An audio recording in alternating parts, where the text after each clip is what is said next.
Rocking Chair Session.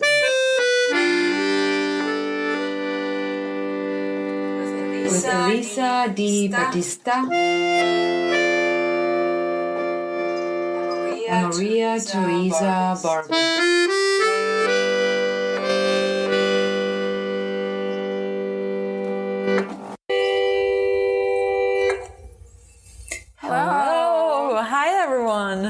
Hi, and welcome to our 8th RCS Rocking Chair Sessions with our artist, Augusto Esquivel. Hello, Augusto. Thank you for being here. Hi, Augusto. Thank you very much. Thank you for the invitation. Thanks so much for being here. You had to walk all the way over from your studio that is actually right across the hall. So Yes. It was like a huge trip that you took. Yes, finally I took the trip. Finally.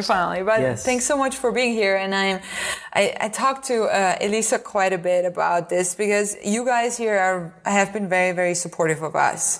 You and Aurora and Jimena also, the guys who work here. Yeah. And then Mondays at 9 p.m. when we are recording, we're saying like, okay, and now We're going to start recording. We're going to start recording. Whatever you say is going to end up on the recording. And Yes. you've been really supportive, and thanks so much. Well, Thanks so much. we enjoy what you guys are doing. I think it's really nice. I mean, I listened to all of the other sessions before, and like I said, I'm finding so many great things about the artists, and it's a great way to know them and to know who they are.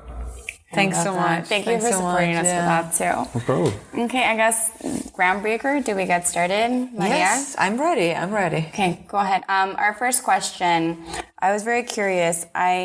It's a little anecdote you wrote on your website, and I kind of want to open with this because I feel like it'll go back to your background and where you're from. Yes. Which I will obviously want to hear about during this interview.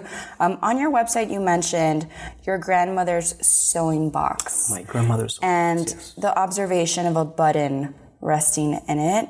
So my question is, how did your relationship with your grandmother and her buttons influence more or less what you're doing now? And plus, I want to know where you're from and all that stuff. But the grandmother, I feel like that was a link. Kind of just spoke Yes. to me. Well, so my grandmother, I really loved her. I had a really great relationship with her, and her name was Italy. Actually, it was Italia Ruggero. Italia? Italia. So that's how Italian she was. And she had this sewing box. It was like a wicker sewing box. I still remember it. And I discover now why I love the button so much. Is there's a relationship with that sewing box where she not only used to keep her buttons and needles and everything, but some extra money that sometimes she would give to us, like to buy whatever. And for me, thinking now, in that moment, it's like, okay, you're a child, you don't realize, but now you realize when you're mature and you're old, you realize that that's the unconditional love, that comes from her through that extra money that she's giving you. So basically, that's the reason why that's the story about the sewing box. And then, of course, we used to play with my brother because there was a lot of golden buttons, like grandma golden buttons, and so it looked like a treasure chest. And so we used to take that and bury it in the backyard, and she would get really upset sometimes. But she would forgive those things. So the sewing box and the buttons for me now, they represent that unconditional love. So that's why I have that strong connection with this material that I spend so much time with. Mm-hmm. When I first saw the material, the button, when I discovered the button, I really liked it, and I didn't know why. And so that's why I started to ask myself why I like this material so much, and that is one of the reasons. And then on the other side, doing some research on the button, there are so many things about the button, when it was seen for the first time, and how is it that it was used? It was used by men first, and it was not to hold garments together, but it was to embellish. And the more buttons you have, the more money you have. So there's, regardless that emotional connection that I have with that, there's really interesting story behind it that it's piling up and it's making a lot of sense. So. So Italia was the name of your grandma. Yes. Italia. Italia Ruggiero. Ruggiero. Yeah. And where was she born? She was born in Argentina. In Argentina. Yeah, but her mother was Italian. And her father too, of course. From where in Italy? From Naples. From Naples? Yes. Oh my God. They're gangsters. Wow. I like to think. I don't think so. Maybe they were not gangsters. No. Maybe they were tailors, but I don't know. And so she was a child when she came to Argentina? Your great grandmother? No, she was an adult. She actually. So she immigrated to. Yes, and I think the older of the brothers was born in Italy too, and then my great grandmother had the rest of the brothers and my grandmother here in Argentina, And named your grandmother after her home country. And now that you're asking me about her, I remember that the reason why she was named Italia is because she was born before schedule. So they didn't think that she was going to survive. So that's why they wanted to name her Italia, now that I remember. She always tells that story. Well, she used to tell that story, of course. Yeah. So she was how do you call that? A Premature. preemie. Yeah. And she was like really small. All her life she was really small. She was like 5'2", I guess. Great personality. And yeah. Did you live in the same household with her or in the same city? Or we lived in the same city. And then a moment in time, my grandmother moved like 2 houses away from where we grew up. So she was really close all the time and helping us and cooking for us. And I'm thinking like my family, through my great-grandmother to my grandmother and my mother, it was always matriarchy. Matriarchy, I'm sorry. Yeah, which I love in connection to your material, because it's a material, the button, that you find a connection to. You mentioned happiness, you mentioned play. So it's a material that brings you that joy. And then you went into yourself the history of the button. How it was originally, I mean, it's such a gendered material now in the present, but it originated in something that was utilized, as you say, by men. Yes. That was utilized to be as a form of, and you as you call it, status and stature in terms of how many they had to decorate and embellish. So how do you feel, I guess, going towards the history of the button and now here in the present, the use of the button in 2017? And do you feel you ever have to like defend it or talk about gender or those type of things? I'm curious. Not really. I never feel that I have to defend anything. For some reason, I feel that generally for men, we don't have to justify a lot of things. I think probably if I would be a woman using a material that it's like metal, for example, maybe they're trying to justify, but I never felt that people were asking me why I use buttons if it's I think mostly people think that maybe I come from the fashion industry or that I wanted to be like a fashion designer. That's why I'm transitioning to buttons. As your background versus what was your background, if you'd like to share with us? I studied cinematography. Oh, that's exciting. That's what I did. Yes, that's a whole different story. But I would love to hear today. No, yeah, of course. How much time do you have? We have an hour. We have 41 minutes left. But the button.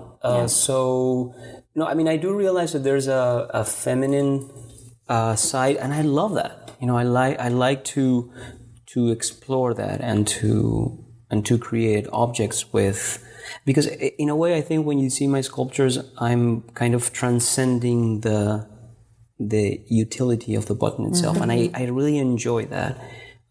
It's such a common object, and when you see that I'm using that as transcend the functionality. Yeah, it's not serving its original purpose that we utilize for it now. Yeah, and I like that. I think there's a message there when you're using those objects to create something bigger of what they are. It reminds me of that child book also, like your sculptures do, there is this fish that has a different color than the other fish. I don't remember exactly how the story goes, but they are attacked. So all the little fish are attacked by really, really big fish. And then they swim in formation. They build a formation. Yes. All the little fish. Yes. Make this whole big fish, and this fish of the other color is the eye, and all the others are like the body, and so they scare off the scare big fish, right? I mean, so they make something. It's like a power kind of numbers, like almost. It's also like a powerful message because of transcendence of like also community or of like I think the power of the many, in a way, that if you believe in that, you can be very strong together. Yeah. And in a way, it's also like your sculptures transcend this little modest everyday object that is a button, that we usually not care as much about, except for when it breaks, right? But and you turn it into like all those landscapes and faces and music instruments and basically whatever they throw at you, you would be able to make it. Yeah, I mean, I like to transcend that object in that sense, and to give you a different point of view of that object that is forgotten in your swimming box or in your jar. I get a lot of people that say, I have a lot of buttons, I never throw them away. I don't know what I want to do with them. I know that I'm not going to use them, but I just can't throw them away. Mm-hmm. And so I like that to I think, if I can say, one of the job of the artist is to give a different point of view of an object or of reality. And I think, that's what I'm trying to do in a way. Mm-hmm. Well, I guess I'd love to, we mentioned a few of his pieces. I guess going into how you select to make what you make. Like, I know that you, first of all, applause, you're a professional living artist. You don't have a side job, hustle, like most of us have two jobs. Drum roll, that's amazing. You live off of your artwork. So my question is, how do you, it's a blessing. How do you separate the living, making commission pieces that people are requesting you to create something, right? Versus something that you feel like, I have to make this, I want to create this new artwork. And is there a difference for you? And is there a difference? I envision something. How does that work? I think there is a difference at the beginning. So when I start with a concept of a sculpture or an object that I want to create, it's different that if somebody comes and says, I want to do this.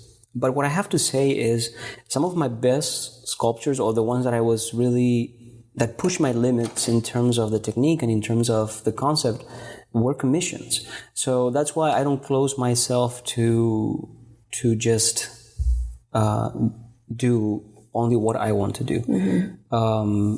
And I'm really proud of them too. I think sometimes part of the talent to find what to work on is a point in between, right? Something that it has a concept, something that looks good, what I think looks good, of course, and it's something that I perceive as beautiful. Mm-hmm. And of course, I'm evolving too. It's not that I'm always going to do this type of sculptures. I think, in a point right now where I'm evolving the concept. I'm thinking about the shape and kind of not being afraid also of doing something that it's a little bit more probably grotesque or not as quote unquote beautiful. Yeah, beautiful. So, and I'm excited about that too. Mm-hmm. How long have you been working in this, like with this technique, with the buttons? Approximately 10 years. 10 years? Yes. Wow, time flies. Yes, now that I'm thinking about that, I can't believe that it's been a decade. Knotting buttons for 10 years together? Sewing buttons like a grandma. That's incredible. Yes. That's amazing. But one of the things that I think I would like for people to understand is that I really enjoy that time. Yeah. It's a process that I really enjoy it. Yeah. I spend hours on end sewing buttons and I really like it. I don't see it as it is hard work, but it comes naturally for me for other reasons. And it's also like meditative, I could imagine, right? Yes. Yeah, definitely. And then there's OCD, also anybody?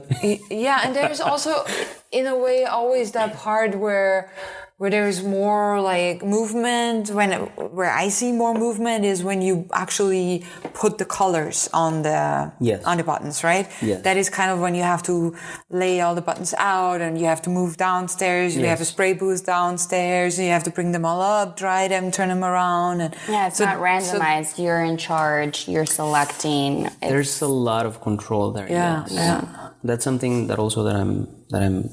Because the technique, it's completely different from where it started, and I try to be in control to do exactly, because I have to be really exact, and the technique has been changing, and I like that too. I like that technical part of choosing even the diameter of the monofilament that I'm using. So I'm really into the details, and. What was your first button sculpture? I know. How much trial and error did you go through before you reached the very first time? I'm so curious. That's all the thing, because people, you see the pictures, you come to the shows, you like the sculptures, but behind that, the scenes, there is a lot of trial. How you say? Trial and error. Okay. Yeah. And a lot of sculptures that I had to, tear apart, and a lot of buttons that I have to spray paint again, and a lot of things that they were definitely not working. So the first sculpture, it was a head, and I was going for a self-portrait, and the buttons were not painted, and there was no acrylic. It was just like a cork thing. It was just like a mess. But it looked really good, and when I finished that, I was like, wow, there's something here, and I never knew that down the line I was going to do, I don't know, an upright piano, with all the keys, and but I like that, because I like to push myself on the details, because I think people take the time to actually look at every single details and the measurements and the colors, and then you see the object itself, and then you go to the button, and there are different shapes and different sizes and different materials and different colors, and so I really enjoy the sculpture as a whole when it's done. I'm wondering if this going from like the macro, like the big overall like final picture, to the micro, which is like the singular button, like is your connection with cinematography and what you study, like seeing the totality of the film or the shot, and then going in and breaking up the scene and each individual character and where everything is placed and the lighting and the colors, and can you discuss that a little bit more for me? Lisa, I see the connection here. The grains on the film. Yes, I see the pixelation. You just discovered that. Thank you. Yes, definitely. Yeah, I'm also really, I love science, and I like this the atoms and molecules coming together to become something bigger, and then something bigger and something bigger. So I also play with that. I play with a pixelated image, and then, so, and definitely the grains on the film, now that you're mentioning. Yeah, totally. Very. Wow, that was impressive. Yes. I'm like, this is a session. This is a session. This is a session. This session is in session.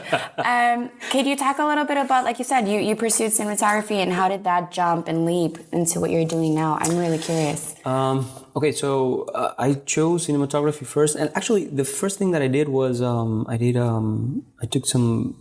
I did like a year and a half on masks and special effects. That's what I did in Argentina. Nice. One of the artists here, Jason, is going to understand me. I saw the movie Labyrinth, and I fell in love with it. And Jim Henson and some fraud and all those people that work on that movie, they blew my mind. So those 80s movies, The Dark Crystal or The Never-Ending Story. Oh, yeah. Oh, my God. Which I'm obsessed with. So good. I know. And Atreyu was my first boyfriend. Who was your first boyfriend? Just putting that out there. Atreyu. You'll understand. Atreyu, yeah. Who didn't cry when Artax was sinking the horse? But anyways. Oh my God, it was such an emotional story. It was the tower, and then... Yeah, and then if you like that movie, I recommend to either read the book or to listen to the audiobook. And it's absolutely amazing. I read We the will do books both. No, many times, but in German, of course. But I made that. It's just absolutely amazing. So that creativity, that science fiction and fantasy, creation of worlds. Yes, connection of unknowns. And the imagination. I mean, I think I have a big imagination. I'm always daydreaming, like you saw. Important. Yeah, and so I wanted to do that. I wanted to find out how is it that it's done. To know the trick, to learn the trick. It looks like magic, but there's work behind it. So I wanted to get my hands, yes. and I always like the manual things, and drawing and doing things and doing crazy things in my house, which is another story. Which we will ask you after you're done with it. I'm going to so many different things. It's okay. So the school that you were in Argentina was for special effects or from makeup, or was it makeup and special effects? And it's called FX, and it's the first Argentinian school of special effects, and that's the name. First Argentinian school of special effects. And so I learned how to do cuts and masks, and I remember I did the head of a gremlin. Cool. Wow. I was so excited about it. And once I remember we were trying, in between the students, we were trying, how to do things. So I remember I did like veins like growing out of my face, and I'm like, I'm gonna keep this for a couple of hours. And then I got to the house and I was scaring, of course, my sister, my brother, and everybody, because that's the thing. I used my younger brother and sister as guinea pigs, and I did some horrible things to them that now we laugh about, but like you traumatized them basically. Oh my God, big time! You were I'm the so eldest sorry. brother. I'm so sorry. He's apologizing on radio. You Yes, guys, he's Emiliana, Alvaro, I'm so sorry, but I love you guys. That means a lot. That means a lot. I hope they listen to the episode. Yeah, if you ever speak with my sister, she's going to tell you the horrible stories. Oh my God. I can tell one really fast. I found a short clown in the street, and I took it home. Of course, I couldn't leave it by itself in the house, and I would put that clown everywhere in her room. I remember once I hung it inside of on her closet, so she could see it in her closet. So she would open the closet, and of course I would be in my room. Scream. I would be in my room, and I would hear her scream, and I would be like, "Okay, she saw." Some other day, I threw the clown rolling down the stairs when she was going up. Oh no! You like to surprise people, is what I'm gathering from this observation. Surprise and awe. Well, not just surprise, like. We really torture my sister now that I'm thinking. But she still speaks to you, right? Yes. No, she gets you it. must have done something nice to her. No, of course. And they always supported every crazy idea that I had. Mm-hmm. And we were a really good team, like doing carts, going down the street and everything. We were really a good team. We're really close, even though we're completely different, but we have a good relationship. It's kind of cool. So you took these things from special effects into your home. Yes. And then when did you decide, I don't want to do this anymore? I wanted to direct and take control. Yes, but I didn't realize that in order for you to be a director, I realized throughout in mid-career. The process. Yes, that when you're a director, you have to learn how to delegate. Yes. And you need to release control. Yes, and that was really hard for me. I think still is. Special effects was more, my things. But still, at the end of the day... You do what they tell you. You have space for creativity, but the job is more, you create your animatronic, you create your, and then you present that and they would say yes or no. But direction is different. You have to direct every head of the department. And I found that really hard because I'm such a control freak and it's so important, the way it looks and production has to work like that and the timing and the actor. And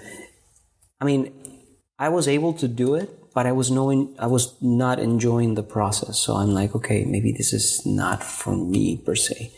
But still, I still love movies, and I still respect, because I realize how much work you have to put in, how much trust you have to put, and how much as a director you have to realize what to ask for who in which moment, and is such a, when everything works, is such a magical thing, which still blows my mind, and I still love going to the movies, and still love special effects, and I still follow all the directors that I like, and to be honest with you, I probably do remember and follow the careers of more directors and actors and even art directors than actually artists, which is my what I'm doing right now.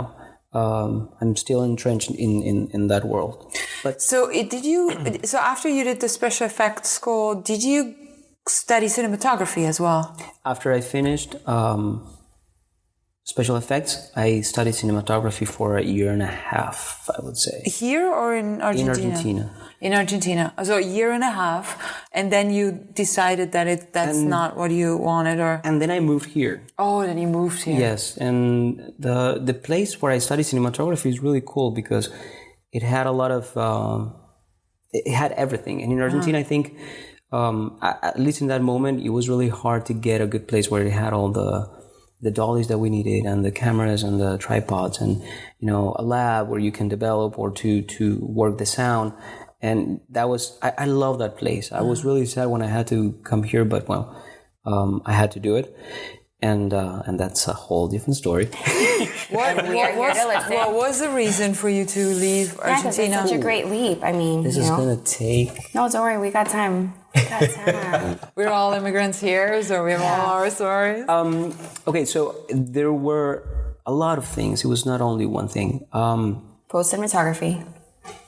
Exactly. Okay, so actually when I came here, one of the reasons was because I wanted to pursue that career in cinematography. And, I since I always admired American movies, and that was one of the reasons I learned English and kept learning English basically, and looking for new words, and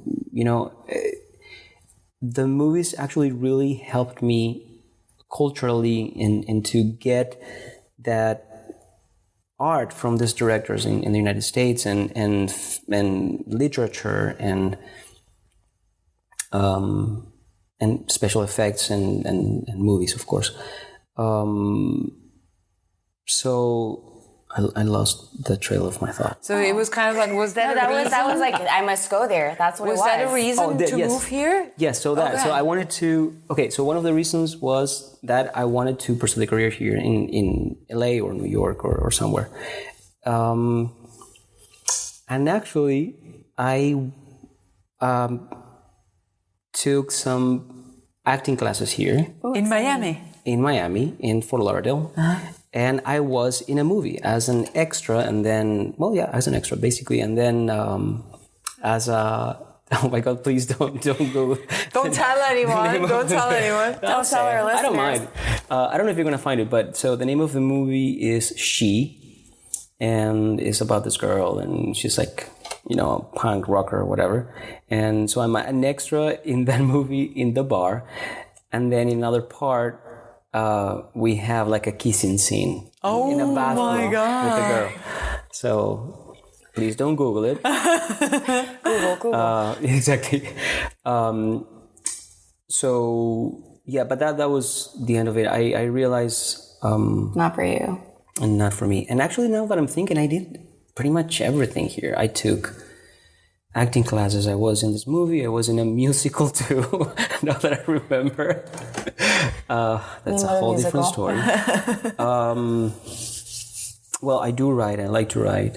I took singing classes too, and I took one class of ballet. Nice. Wow. It's tough. So I have been searching for the answer. For something. For the buttons. But searching here in Miami. So my question is like, why South Florida? Like, what Why was it? Miami? Why not LA or New York or? Every time when they ask me that question, I don't know what to say, because it's not that I can say, I don't know exactly what I like about Miami. What I can say is that every time I go to another place and I come back and I'm at the airport, in Miami airport, I feel this sense of, this city gets me and I get the city. You know, I get the good things, the crappy things, I get the people. I feel this is my home for some odd reason. And your sister and brother followed you to Miami? I wouldn't say follow, but yes, Or they they- totally follow. Or they stalked came you. together? Did you No, guys I come came- all I came together? first. You came first. I was like, well, how is that happening? That all three brothers and Revenge sisters for the clown. And now, they followed you. and now my mom is coming too. Oh, that's exciting. See, so we're really happy. Oh about my it. God, that's amazing. So Yeah, it's gonna take some time, but Yeah, but she decided that she wants to come. of course. prior to your, I'm really excited about this feeling because I know when I travel, I get different types of feelings. So before you even landed in Miami airport, how is it that from Argentina, when you were selecting the flights, before you felt any of those feelings, you were like, this is where I want to try to discover? Well, actually, I mean, it was just random. I had some friends here that were on vacation, and actually, you know, when I was in Argentina, the other reason is that I needed a change. I needed to leave. I needed to change my Your surroundings, yeah. my reality, basically. You know, that's the only thing that you know. You're a young adult, and you know, you feel that you need a change. So you need to leave and to see the world from a different perspective. And I thought that the trip was going to do that. Well, the personal thing that happened to me was, in that moment, my dad passed away. So I was, it's okay. And I was really, you know, that was like a punch in the reality, you know, when nobody so close to you dies, you know, it's like death is a concept that it's more or less far away, but when somebody close to you dies, and then it's like boom, right there. And I really wanted to get away. It was a catalyst, yeah. Yeah, and there were a lot of other things too, minor things, but it was, for some reason, it was like a conversion of a lot of stuff. And I'm like, okay, let's go. And so I had friends here that they were on vacation, and I was going to take a vacation here, but I knew that I didn't want to get back to Argentina. It was not economical, you know, many people travel because of economical reasons, but it was not my case. I mean, we were not rich, but we were never poor, I mean, middle class. And I came here and I liked it. And there was a lot of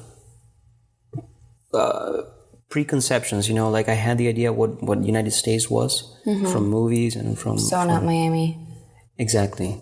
And I'm from everything, from the American life, from the American dream that everybody talks about, and I was living it, and I mean, I've been here for a long time, like 16 years. Wow. So yeah, that dream, you know, you realize that it's not a dream, and then you realize that you can make your own definition of American dream, and I love that. I think like every place in the world, you don't like everything about the place, but one of the things that I like about the United States is that I feel that when you put the effort, you'll see the results. Hard work. In a time that it's relatively acceptable. You know, in other places, I know people in Argentina, they work their whole lives a lot, and maybe, you know, they cannot see the results that they were looking for. And here, I think it's possible. And I don't know, because I didn't try, but I think that I would probably not have this level of success in Argentina if I would decided to stay and pursue this. So, I mean, I never know, but I feel that's the case. Always go back and exhibit. In Argentina, yeah. No, I mean, definitely, it's open, but the starting point was here. I mean, what gave me the platform that I have right now, which is not a huge platform, it's a platform. I think it was the United States and the support that I get from the people here. I love that. And then my question is, after all these oddball, like, actor, dancer, ballet, musical, I want to see Augusto in ballet shoes. Did singing? Did you mention singing too, or is that just I'm dreaming of the Kissing girls? Kissing. Well, Yes. I mean that's So how did that catapult to like artist? How did I transition to that? Yes. Okay, so another story. I started working for an artist here as an assistant for actually several artists. Well, actually, before I met the artist, I took some classes in the art center. Okay, With South Florida. Metal. A local residency here. Metal. Yeah, welding. And it was they had super cool. That must have been a very long time welding ago. classes Yeah. in Miami Beach? Yeah, I took Not when I that was course with Daniel Fiorda, an Argentinian artist. And then through him, I met another artist, Carolina Sardi, and then through her, I met another artist. And I started working for them as an assistant. And then I realized that there were a lot of ideas in my head that I wanted to do and I could do. And that's how I started doing the stuff. Basically, working for this artist made me realize that I could be an artist. I could be a working artist. There is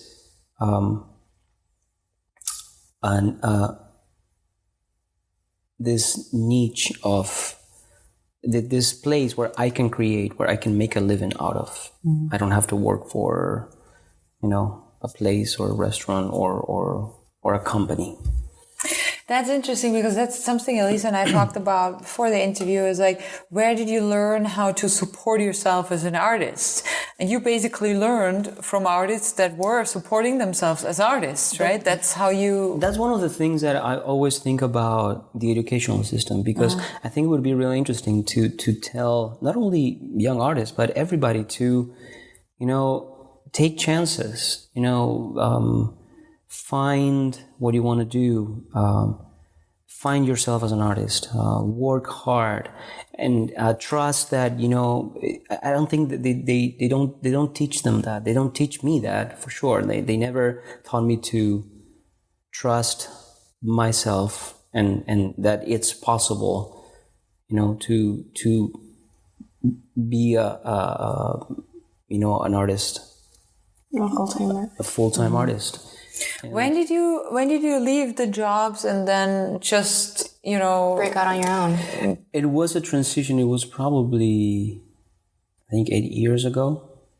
And, well, okay, so actually I was working for it was a designer.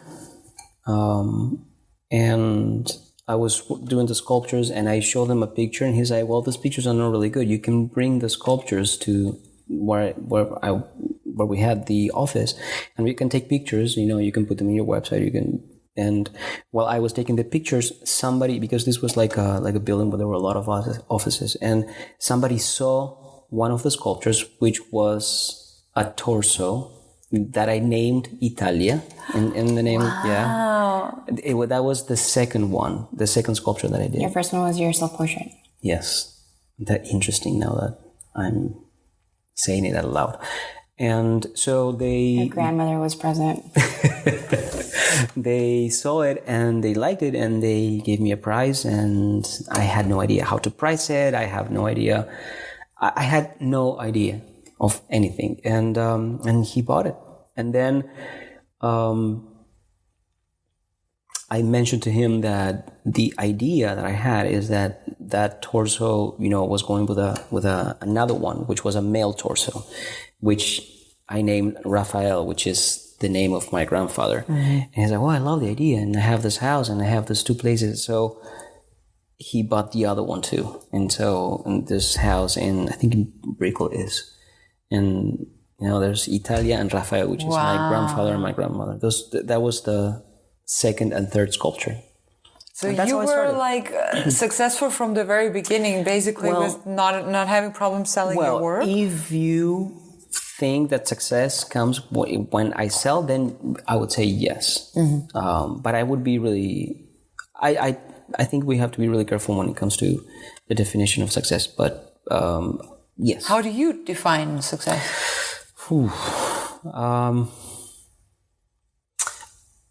Great question. Maria.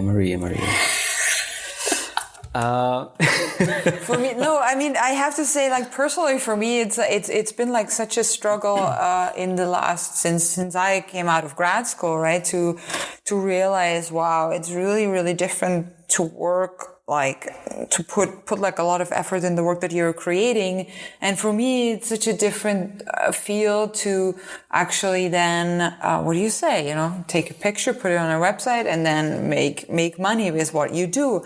And for me, it's kind of like, that's like far out of reach, it seems, at the moment. We were sitting in the same boat here. For me, it's so different. And then here comes Augusto, and it seems like so, like, it seems like it came easy to you, not that you started making art, but then that you had the knowledge how to kind of like make a living out of it. So for me, that is very successful because it's something that I'm really struggling with. But for you, maybe something else is successful. Okay, what I'm trying to say is that money is definitely part of the success, but it's not all the success.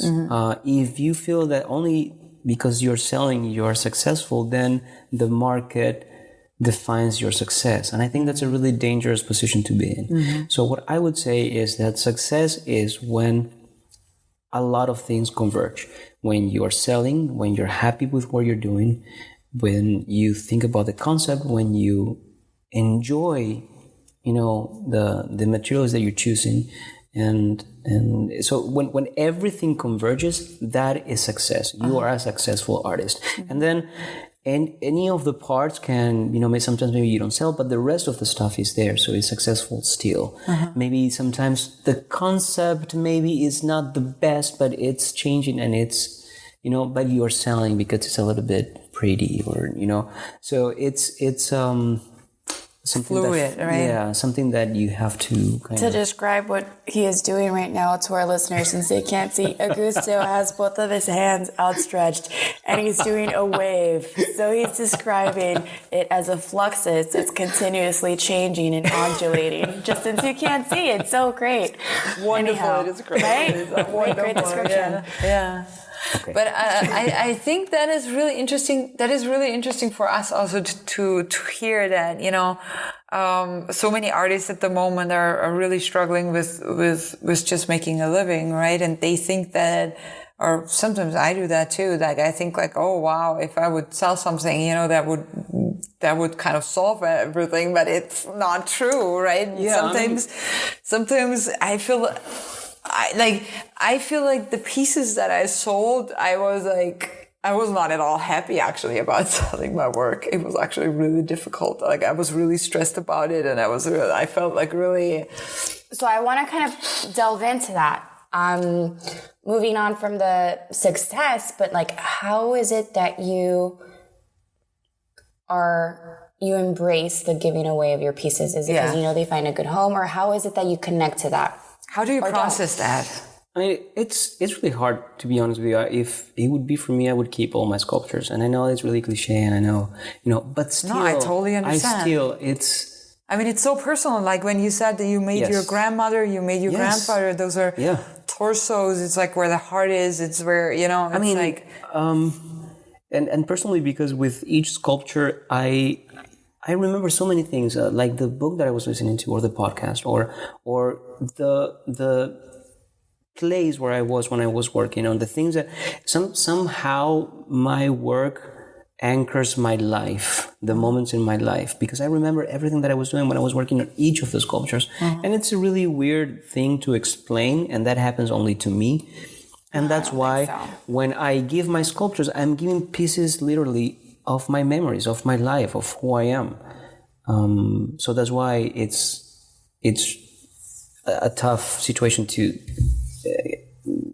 see them or install them in houses, but it's part of of being an artist. And of course, I'm not going to be so dumb of saying no. I'm going to keep it. It's you have to close the circle by selling them and taking the money and make space for new work. And to get the money and say, I own this money because I can buy more materials and I can keep on working and move forward. Okay. I'm also curious to know, because you did mention the bridge between being an artist assistant and then the creation of your first artwork. My question to you, since you mentioned your class that you took at the Art Center of South Florida being a metal, and then obviously the buttons could be made out of whatever material, but where did you connect sculpture and the material to start off making your piece? Because I feel like the selection of material is so crucial in your medium.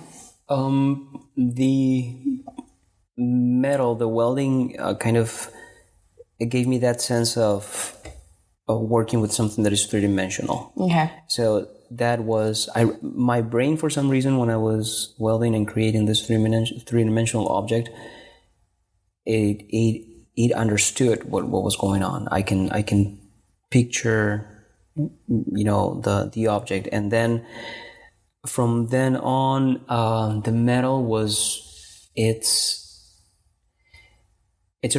for me, it was a really hard material to work with. I remember the first time that it was a torch that I was welding, and so the teacher goes, "Okay, so are you done?" And he's like, and I'm like, "Yes." And he grabbed my shoulder and he's like, "Well, now relax and breathe," because I was like really tense. And then I realized that you have fire in your hands, literally, and you're modifying, the metal. So it was a little bit violent probably for me. So that's why I didn't continue doing that. But it was fun. And I remember cutting metal with, it was like cutting butter, And I was like, for me, it's such a dangerous, because I would lose myself and I would probably, just like go with the torch anywhere. So I'm happy that I went to a different material. And the transition, I would like to say that it was smooth, but it was really abrupt. I mean, from metal to buttons, it was just like that. You can't go further away than... I mean, I do know that I was looking... I knew that I wanted to work with different objects and get them together. And I wanted to do a hanging sculpture, something that looks solid, but it's not solid to the touch, something that it looks heavy, but it's floating. So I knew that I wanted to do that I wanted to go on that. So when I was looking for an object to work with, I think I did one sculpture with like plastic crystals or something like that, and it was okay, but the material is so important that crystals has a completely different reading, and I didn't like that. And the button, was close to home, like I mentioned before. So we are already coming to the end of our session. It's been time has been flying by again. It's incredible, right? Yes. But we wanted to give you like a quick minute to tell us about any upcoming projects you might want to share that you're excited about. Well, yes. Like I said, I am transitioning the concept a little bit, so I'm really excited because I'm thinking about doing objects in a different way, something that is not really cookie cutter. So I'm excited about that. In terms of shows, I have an art fair coming up, Aspen. I'm going with, I think I'm going, but I'm going to say it, Bernice Steinbaum. Wow. So I'm really happy about that. And what else? You also have a show downstairs, don't you, at the Swenson at Gallery? the big house, yes. in the smaller gallery, the Swenson Gallery. Different Shapes of Air. A group show with two other bakehouse artists, Yes. right? Sai and Fernando Cuesta. I think it's Cuerta, called. yeah. And That's up for a while. yes, then we have Art Miami coming up in December. You're going to be in Art Miami as well? Yes. With Bernice as well? I think so, yes. I mean, everything is like, It's still and it's a trial period, but wonderful. Yeah, Well, that's really, really exciting. Congratulations. yes, thank you very much. Thank you. And we're coming to our final question. Our favorite one. Okay, go Maria. You do the honors.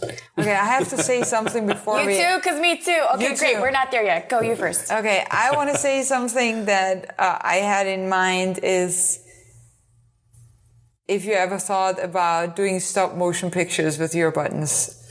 Ooh, I would love to. I would love That's to. like, Yeah. that was like, oh my God, so- he has to do that.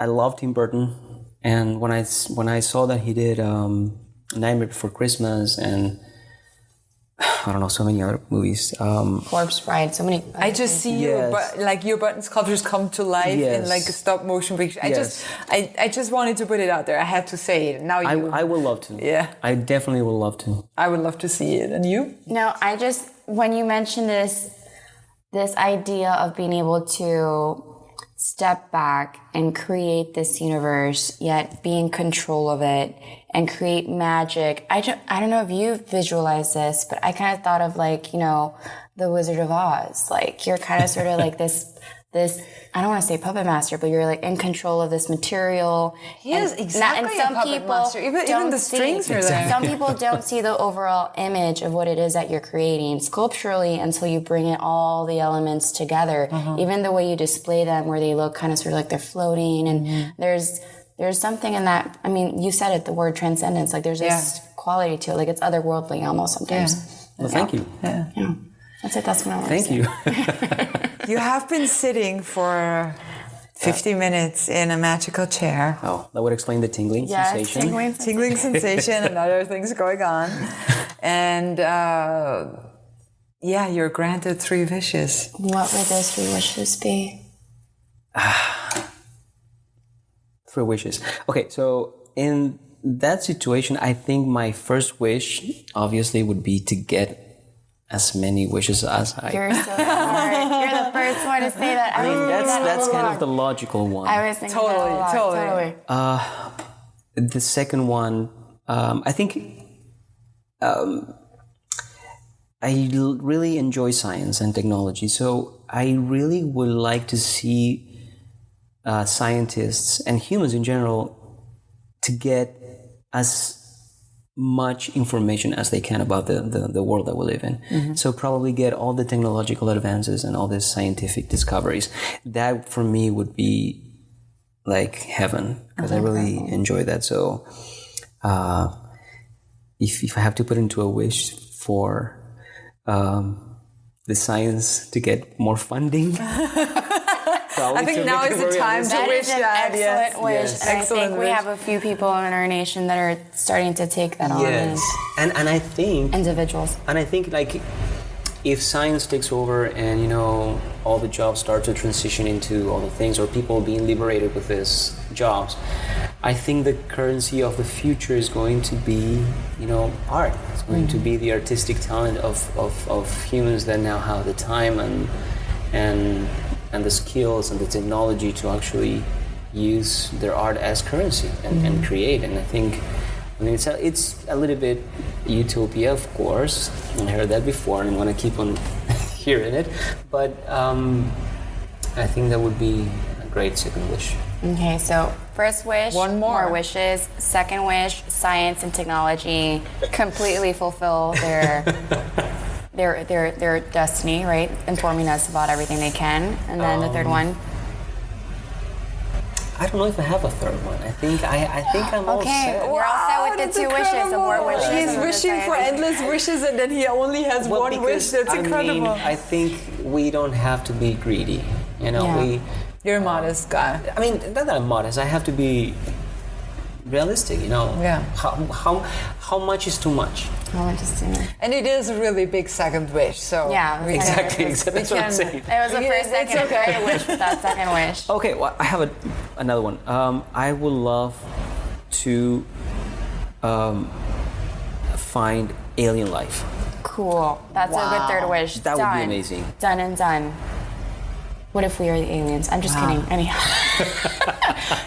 Thank you so much, that Augusto right? Esquivel, for coming to visit us for our Thank you very 8th much. session. Really so appreciate this. Was much, Augusto. amazing, I have to say. I can't believe time flew by. It just gets faster and faster Yeah. for some reason.